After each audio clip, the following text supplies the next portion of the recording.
At the age of 32, it is still hard for me to talk about this. And this is why I chose to write about it. This form of communication is much less personal. It has been 23 years since it all took place. In the year of 1997, I was 9 years old. I am the only child in the family except for the dog we had at the time, Bear. My father is 10 years older than my mother. She was 20 when she gave birth to me, and my father was 30. Our small family was close and loving, and just as normal as all the other families in our middle-class neighborhood. My mother and my father worked full-time, so I spent a lot of time after school or during the summer with a babysitter. Always being with the babysitter wasn't that bad. My babysitter was named Sarah. She lived 4 doors down from us, and she had been my babysitter for the past 3 years, so we were quite used to each other. She was basically my older sister. Sarah had turned 18 2 months prior to her high school graduation. Come that July, she would be leaving state to start summer classes at her college. When my parents told me that Sarah would no longer be my babysitter, I immediately made a case about how I was ready to be without a babysitter. I mean, of course, at the age of 9, my parents protested this idea that I would be unsupervised all summer. "You might be responsible, son, but it is illegal for us to leave you alone," my father told me. Unfortunately for us, I would eventually get what I wanted. My mother found a new babysitter through a program that Sarah told her about. This program was through the school, and it would give girls ages 17 to 15 a chance to make some money. My mother would give her information and what would be needed for the sitter. The girls that have signed up for the program would pick what job they wanted to take. When my parents got the call that they had me a new babysitter, they were relieved. But on a Monday morning when my mother actually had to leave for work, I could tell she was nervous. I was just as nervous and a little upset, if not more. Having to stay home with a strange person was frightening at that age, and besides, I felt that she wasn't needed. At 7:55 Monday morning, Rachel arrived. That day, my mother ordered me to spend some time inside with her so I could get to know her, because she could possibly be there all summer.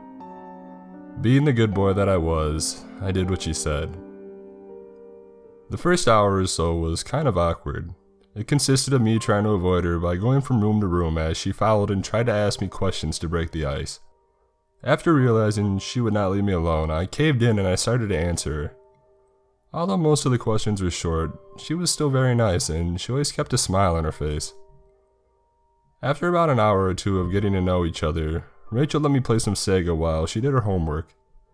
She wasn't as bad as I thought she would be. I learned that she was 16, and Rachel had moved to town last summer with her aunt that she lived with.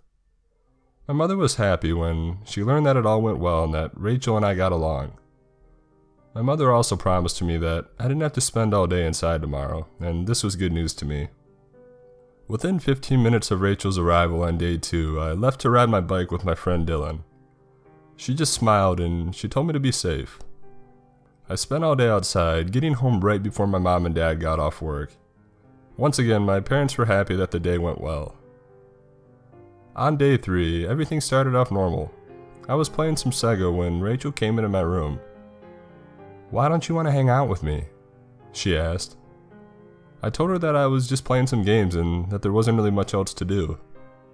"We should get to know each other a little bit better." I remember looking at her kind of confused. "You and I have a lot more in common than you think," she said, sitting on my bed. I asked her what we could possibly have in common. "It's a secret, but for now let's play a game. We could play house. I'll be the older sister and you could be the little brother." I found it extremely odd that a 16-year-old girl would want to play a game with a 9-year-old boy. After about 30 minutes of this odd roleplay, I told her I was bored and I wanted to play something else. I remember her looking at me with a furrowed brow and that creepy smile she always wore. "We can never stop playing this game." That made me extremely uncomfortable, so I made some 9-year-old excuse and I walked out of the room, down the stairs, and out of the door. There I stayed until my mother got home. When my mother and I walked in together, Rachel was sitting at the kitchen table just doing some homework. When my mother asked how she was doing, Rachel looked at my mother and, with that smile, "Where's Mr. Gregor?" she asked, referring to my father.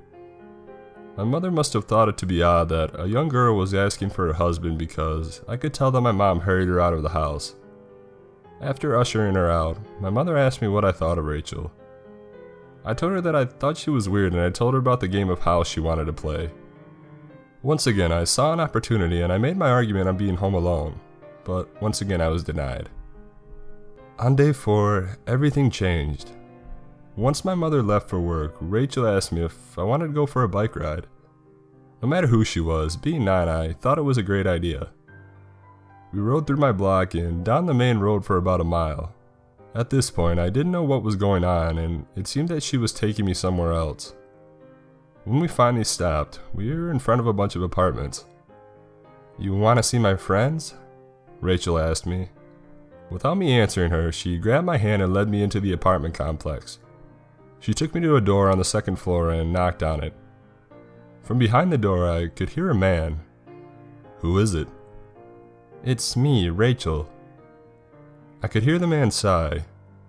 "Get out of here. I told you I don't want you around here anymore," the man said from behind the door. "I just wanted to show you my little brother," Rachel said in a loud voice. "Get the hell out of here. You're crazy," the man stated, sounding very annoyed. "My family is real. I told you I had a brother. He's right here. Look, he's real." "Get the hell out of here or I'm gonna call the cops," said the man. At that point, Rachel pounded on the man's door with both fists, then looked at me enraged. Out of nowhere, she just turned and started walking down the hallway back from where we came. I was petrified, and it took me a few seconds to realize that she was leaving me. I sprinted to catch up to her, and she never said a word when I did catch up. The whole bike ride back home, both of us were silent. When we got back to the house, I was still pretty shaken up, so I told her I was going to go to my friend Dylan's house. As I left through the garage door, she said something that has rang in my head to this day. "You're just like your father." That day, I waited at my friend's house till 5:30, which was about 30 minutes after my mom got home. When I walked in the door, my mother looked a little disturbed. She told me that when she came into the house, she found Rachel upstairs in my parents' room, laying in their bed. When my mother asked me how the day went, I told her what happened. I told her about riding on the main road that my parents have always forbidden me to do. My mother was furious. She told me to go back to Dylan's house and she would call me home for dinner. When I finally was allowed back home, I was nervous and scared that maybe I was in trouble. But to my relief, I wasn't. My mom told me that Rachel would no longer be my babysitter and that tomorrow I would be staying with Mr. and Mrs. Charles. They were an older couple across the street. Once again, I made my case about being home alone, but again, I was shut down. The next morning, I sat at Mr. and Mrs. Charles' house almost all day. They were nice enough, but they could not keep a 9-year-old entertained. Around 1 p.m., Mr. Charles was getting ready for his nap, and I asked Mrs. Charles if I could run home real quick to get a toy to play with.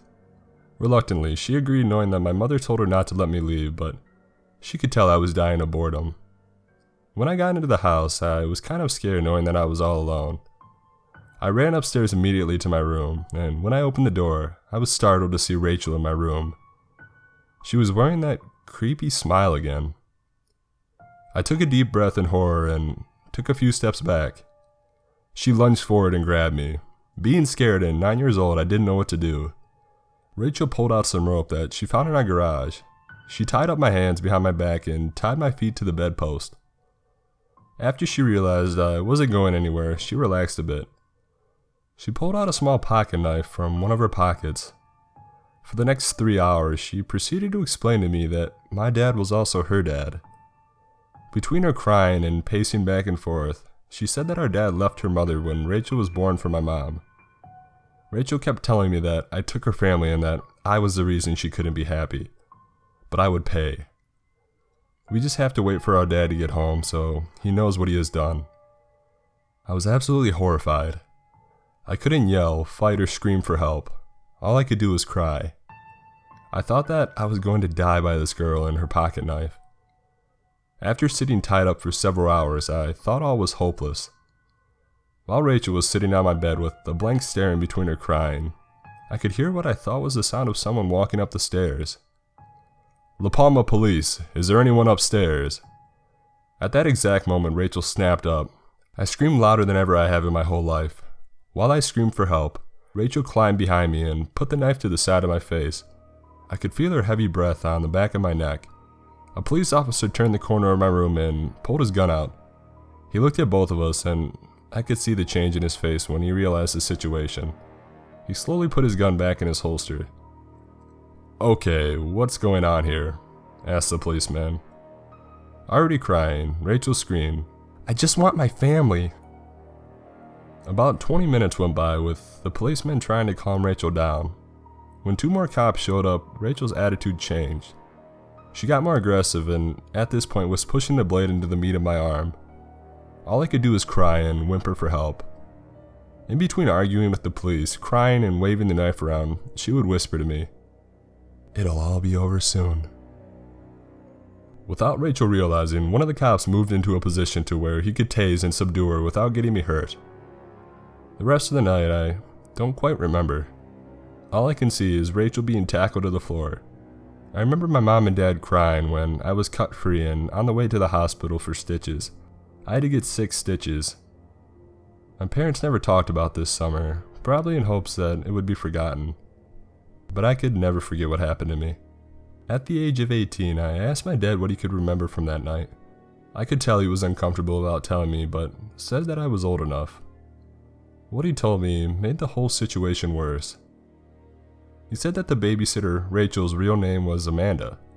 Her mother died in a house fire a year prior to us meeting her. Amanda was nowhere to be found and was reported missing after the fire. She was the only suspect they had for the house fire. Her father did in fact leave her mother when she was born, but later died in a car accident shortly afterwards. She was never actually related to my family, and it was just a complete mental breakdown, I guess. Mrs. Charles had dozed off after I went to get that toy. When she woke up 2 hours later, she remembered me, and when the cops showed up to my house, the front door was left wide open. This really freaked me out because none of us could have avoided this. This Amanda girl was going to lose it eventually, and it just happened to be with me and my family. She's locked up now and serving life in some sort of mental institution for the murder of her mother. The hardest part of all of this is the fact that I now have a 9-year-old myself. He's an only child, other than our dog Odin. My wife and I work full time, but our long-term babysitter is quitting for a real job and I'm not sure what to do. After the summer of '94, my parents felt that I no longer needed a babysitter. So I'm stuck with this question. Do I leave my 9-year-old home alone all summer, or do I find a stranger to watch him?